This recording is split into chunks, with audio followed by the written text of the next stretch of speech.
Welcome to Hannity. Newt Gingrich, Michelle Malkin will all join us tonight. But first, an explosive new report raises very serious, critical questions about U.S. government surveillance at Trump Tower, where our commander-in-chief's campaign headquarters were located.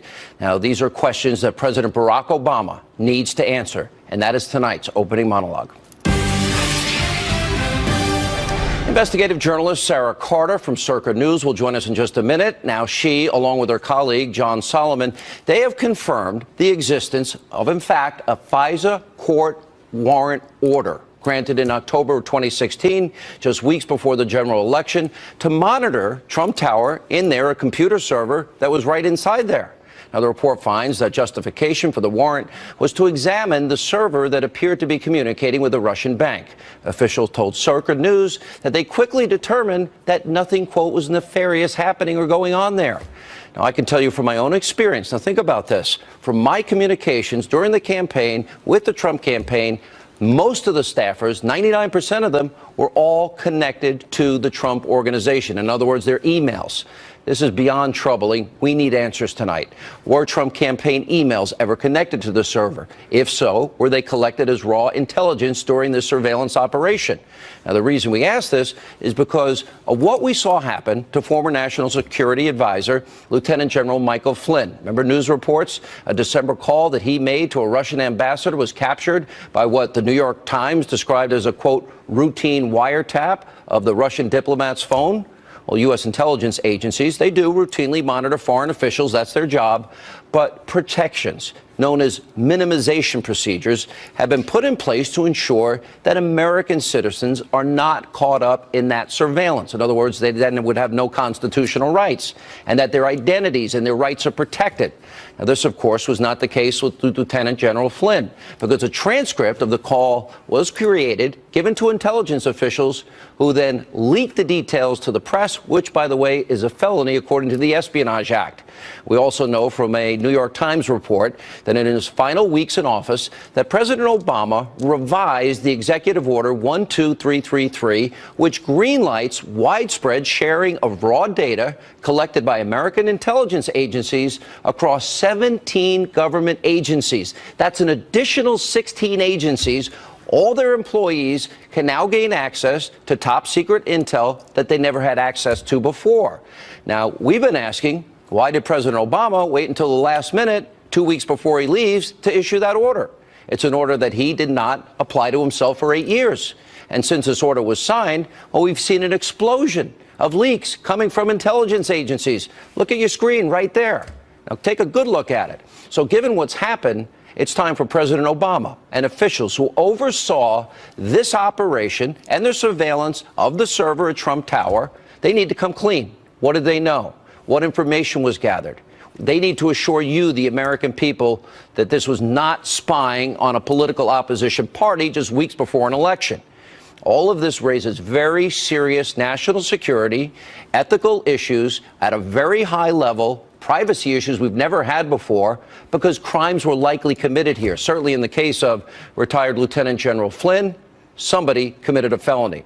So all we're doing on the show is we're raising questions. We're looking for answers. In fact, we have reached out to President Obama's spokesperson to see if they would respond to the questions we've been asking. Shocking. So far, we've not heard back. Also tonight, WikiLeaks has released thousands of documents and is making very serious allegations about CIA spying capabilities and techniques. Now, according to WikiLeaks, U.S. spies are able to access some televisions, smartphones, iPhones, and record sound, images, and even private messages on encrypted communication apps. Now, WikiLeaks is also alleging that the CIA has the ability to make it appear that its cyber activity was conducted by foreign governments, say like Russia, or hackers. Now, the group explained further in a press release. They said, quote, the CIA's Remote Devices Branch Umbrage Group collects and maintains a substantial library of attack techniques stolen from malware produced in other states, including the Russian Federation. And with Umbrage and related projects, the CIA can not only increase its total number of attack types, but also misdirect the attribution by leaving behind these, quote, fingerprints of the groups that the attack techniques were stolen from. In other words, they can make it seem like it's the Russians and it's them. The power and capabilities of American intelligence agencies are profound, and they are extensive. And if all of this is true, what that means is a possibility that an operative working on behalf of the former president and other left-wing activists are trying to sabotage, delegitimize President Donald Trump. After all, why did the leaks happen as soon as Obama left? Until we get answers, we're going to keep asking these questions. Here now is Circa News national security correspondent Sarah Carter. Sarah, do I have all that right? Is that a good summary? Yes, it was a great summary. There was one little change that just happened right before I came on your show, Sean. And what was really interesting, John and I spoke to some very senior U.S. officials. They clarified this. They said there was a FISA warrant in October that was looking at the overall Russian hacking investigation, but that the FBI, when they monitored the server, Trump Tower, it was actually located away from Trump Tower.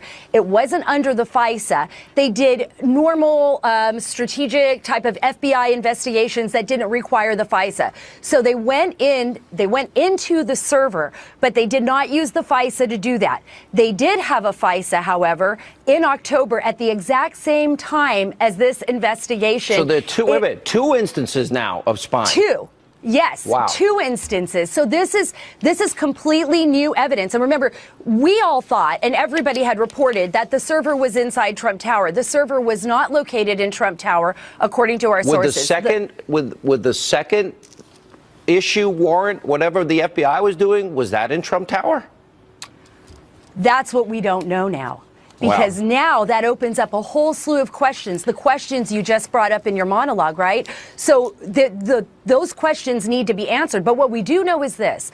The people that were investigating Trump's server, they said that the FBI did not look into emails, they did not listen to his phone calls, and that they found no evidence at all of any type of crime associated with Trump business. This is important what you're saying. The news media in this country has repeated this narrative that the Trump campaign were colluding with the Russians to undermine the electoral process. You're saying that you're reporting and look, John Solomon's worked for AP for what? 20 years, and you both worked together at the Washington Times, credible news organizations. So what you're saying is they found no evidence at all whatsoever of any collusion between the campaign and the Russians. True? Absolutely true. They found no evidence of that. In fact, when we spoke to our sources who had direct access to this investigation, what was happening with the FBI, they didn't even find evidence of collusion with Lieutenant General Mike Flynn, which is interesting because even when those leaks came out and they were referring to the Logan Act and everybody saw this as part of a broad... Yeah, they thought this was part of the original investigation into Russian hacking and now President Trump. It wasn't. It was completely different. It was a completely separate incident, and the leak came out anyways. It was monitoring of Russian assets. And that would be a felony as defined by the Espionage Act, as I understand it? That is absolutely correct. And as you know, the Inspector General at the DOJ is now investigating both the FBI and the Department of Justice. Very important. I want to stay on this story because we only have limited time. There's too much information in your piece and your new discovery. So you have confirmed that the FBI found no evidence of any collusion whatsoever. Nothing. Number two, you have confirmed that they did get a FISA warrant in October in the weeks leading up to the election. Correct? That is correct. And they also got somehow another warrant that allowed them to look into the Trump campaign. We don't know what the nature of that was. We think it had to do with the banks in Russia, that they were looking at connections between then President Trump and the banks in Russia, both which are Alpha Bank and SVB Bank. But we're not 100% certain on that. What we don't know is who was connected to that FISA. What was that FISA looking at? And that is very highly classified. Nobody wants to talk about that particular FISA right now. They said it did have to do with the Russian hacking on a very broad level, but it didn't hone in directly on Trump, is what I was told. And the bottom line, too, is so far they found no collusion whatsoever, which I think is really important. And, you know, we don't know the degree to which, if they went to a server that might have been off-site, but it's still took in the information from Trump Tower, then Donald Trump it's seemingly technically right. The New York Times used the term wiretapping. Now they're backtracking. But everybody in the media has called Donald Trump a liar when he sent out a tweet about President Obama being involved. Well, certainly it's his administration. And maybe, I don't know exactly how you call a wiretap. Does it have to be a phone call? If the government's looking into one server, can't you say they were tapping into it? Because that's how I would define it. Yeah, exactly. I mean, these are semantics, right? This is how people are using words. There is a distinction between a FISA and then a wiretapping, but they did tap. I mean, they were looking. They were investigating the president in the weeks leading up to the election, and you're saying there were 2 warrants, one FISA, one non-FISA. Correct. Okay, so now did they find anything at all? Anything at all?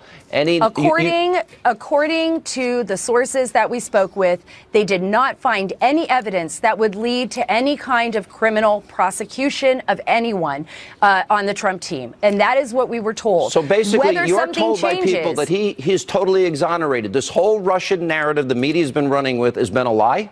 It's been untrue. And that they've known it for some time and they never told us. Well, to some extent, yes. That's pretty scary. Now, one other thing, because I think this is very important. As it relates to who knew what, when, and where, the president made a very clever statement. He said, well, I didn't order, nor did anyone in the White House order the FISA investigation. But that's not an acknowledgement. Did he know? Did Ben Rhodes know? Did Loretta Lynch sign off on it? Did Valerie Jarrett know about this? Did Dan Pfeiffer? In the middle of a campaign, you have a sitting president with the power of the intelligence community looking into an opposition candidate in the weeks leading up to an election? Does that seem like something that is appropriate? Were there lies told to gather that FISA approval? Do we know if there was an attempt to get one in June, for example? Well, what we know is that, according to our sources, there was really no attempt to get one in June. Now, that's what they said. We don't know that for fact yet. But what we do know is that in October, it was very interesting. Harry Reid came out and said, you know, there's going to be some explosive Hillary Clinton tweeted it out a week before the election. Hillary Clinton tweeted that out. So people were getting a whiff of this, and we believe that people were briefed on this. So this is when everything started. And this is what these intelligence officials are telling us. Look, this has become highly politicized from October all the way through January with the removal of General Flynn from the NSA. You know, this has become so politicized that they're watching this in horror, and they wanted to set the record straight. I have one last question. We did learn from WikiLeaks that the CIA uses stolen malware to give attribution, if you will, to cyber attacks to other nations. In other words, they leave the fingerprints. They could do the job and leave the fingerprints and say, oh, it looks like the Russians did it. Is that possible that happened here? I mean, that's something that we have to investigate. I have no evidence of that, but they are capable. They are capable, and so are other intelligence agencies. Thank you for your great work. We're going to continue to follow this, get these questions answered.